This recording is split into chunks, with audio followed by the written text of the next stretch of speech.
साथियों,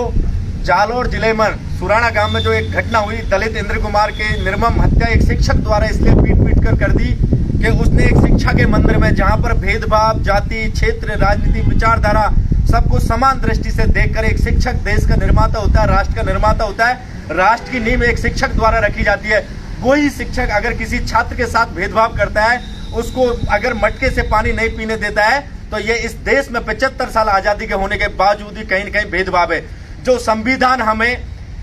समानता और स्वतंत्रता का अधिकार देता है, वही संविधान हमसे ये छीन रहा है कि एक शिक्षक जो एक राष्ट्र का निर्माण करते, अपने भविष्य का निर्माण इस देश के युवाओं के साथ, बच्चों के साथ किस प्रकार से भेदभाव आज भी किया जा रहा है। मैं इस दुखद घटना की, इतनी कुकृत घटना की घोर निंदा करता हूं और मैं उस शिक्षक के खिलाफ बहुत ही सख्त कार्रवाई चाहता हूं कि राज्य सरकार उसको फांसी के फंदे तक पहुंचाए, ताकि आने वाले समय में, भविष्य में ऐसी घटना की पुनरावृत्ति नहीं हो। ये एक ऐसी घटना जो दिल को झकझोर देने वाली है और मैं कांग्रेस सरकार के विधायकों से भी कहना चाहता हूं, कोई विधायक इस्तीफा दे रहा है, कोई सांसद ये बोल रहा है और अशोक गहलोत की सरकार कह रही है कि 5 लाख मुआवजा दिया जा रहा है, लेकिन दलितों के साथ अत्याचार इसलिए नहीं करने दिया जाएगा क्योंकि वही अशोक गहलोत की सरकार का दोहरा चरित्र, क्योंकि उन्होंने हाल ही में कन्हैया कुमार की जब हत्या हुई तो उसमें 50 लाख का मुआवजा दिया गया और उसमें जो आश्रित परिवार था उसमें 2 बच्चों को सरकारी नौकरी दी गई। मैं भी एक दलित के साथ, एसटी और एससी के साथ, दलित और आदिवासियों के साथ भविष्य में इस प्रकार की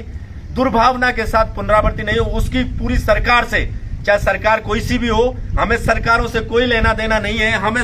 लेना देना है उनके हक अधिकार से। दलित, पिछड़े, अति पिछड़े, माइनॉरिटी, इन सब की रक्षा करने की जिम्मेदारी सरकार की बनती है। संविधान के आधार पर यह देश चलता है, मनुस्मृति के आधार पर यह देश नहीं चलेगा। मैं साथियों आपसे कहना चाहता हूं और ये सरकार को चेतावनी देना चाहता हूं, दलितों पर किसी प्रकार का अत्याचार बर्दाश्त नहीं किया जाएगा, चाहे दलित हो, चाहे आदिवासी हो, जो पिछले प्राचीन काल से मनुस्मृति के आधार पर उनको दबाया जाता, तरह तरह के भेदभाव, मंदिरों में भेदभाव, यहां तक कि शिक्षा का मंदिर में, जहां पर बाबा साहब भीमराव अंबेडकर ने एक संविधान बनाया, उस संविधान के आधार पर देश चलाया।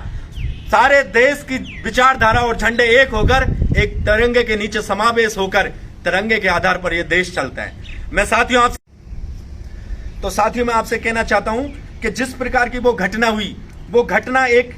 दिल को आहत करने वाली, दिल को झकझोर करने वाली ही। पूरी सरकार के मंत्री, विपक्ष के लोग वहां पर गए, लेकिन दलितों के लिए सरकार का प्रतिनिधिमंडल जो गया है, उस प्रतिनिधिमंडल से बात करता हूं। युवाओं का आग्रह, पूरे राजस्थान में युवा सड़कों पर है, युवा कोई टंकी पर चढ़ रहा है, कोई यूनिवर्सिटी कॉलेजों में धरना प्रदर्शन चल रहा है। तमाम साथियों के माध्यम से मीडिया इस बात को इसलिए नहीं उछल रहा, अगर हिंदू मुसलमान की घटना होती तो मीडिया पुरजोर तरीके से इस बात को उठाता, लेकिन ये बात है दलितों के साथ अत्याचार की, इसलिए मीडिया भी नहीं, इसलिए सोशल मीडिया पर ज्यादा से ज्यादा साथी अपने अपने विचारों के माध्यम से लोगों को अवगत कराएं। और मैं साथियों आपसे कहना चाहता हूं, चाहे दलितों पर, चाहे पूरे देश में आदिवासियों पर कहीं इस प्रकार की घटनाओं की पुनरावृत्ति नहीं हो, इसलिए सरकार को भविष्य को ध्यान में रखते हुए और सरकार को कठोर कदम उठाने चाहिए, लोगों के साथ न्याय करना चाहिए। और जो इंद्र कुमार है, उस परिवार को 50 लाख का मुआवजा और आश्रित परिवार को 2 नौकरी देकर, और जो जिन विधायकों ने इस्तीफे दिए, ये अभी चुनावी का टाइम आने वाला है, अभी आगामी 2023 में चुनाव है, इसलिए ये चुनावी स्टंट के माध्यम से ये विधायक इस्तीफा भेज रहे हैं। मैं उन विधायकों से कहना चाहता हूं, आपने दलितों के लिए आज तक कितनी आवाज उठाई,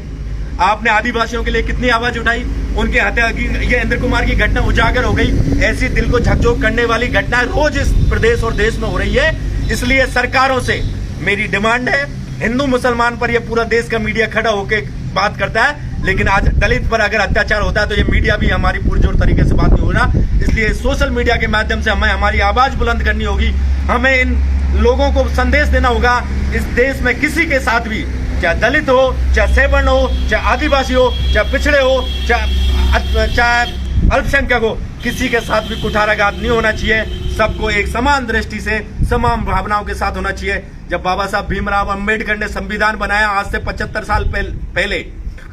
देश आजाद हुआ,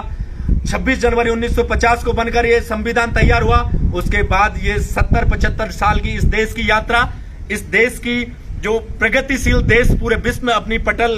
को यहां तक पहुंचाया, अपनी शक्ति को पूरे देश का युवा देश, विश्व का सबसे युवा देश, 65% पॉपुलेशन इस देश की युवा है, और वहां पर बच्चों का, देश के भविष्य के साथ इस प्रकार की अगर कोई हरकत होती है तो उससे हमारा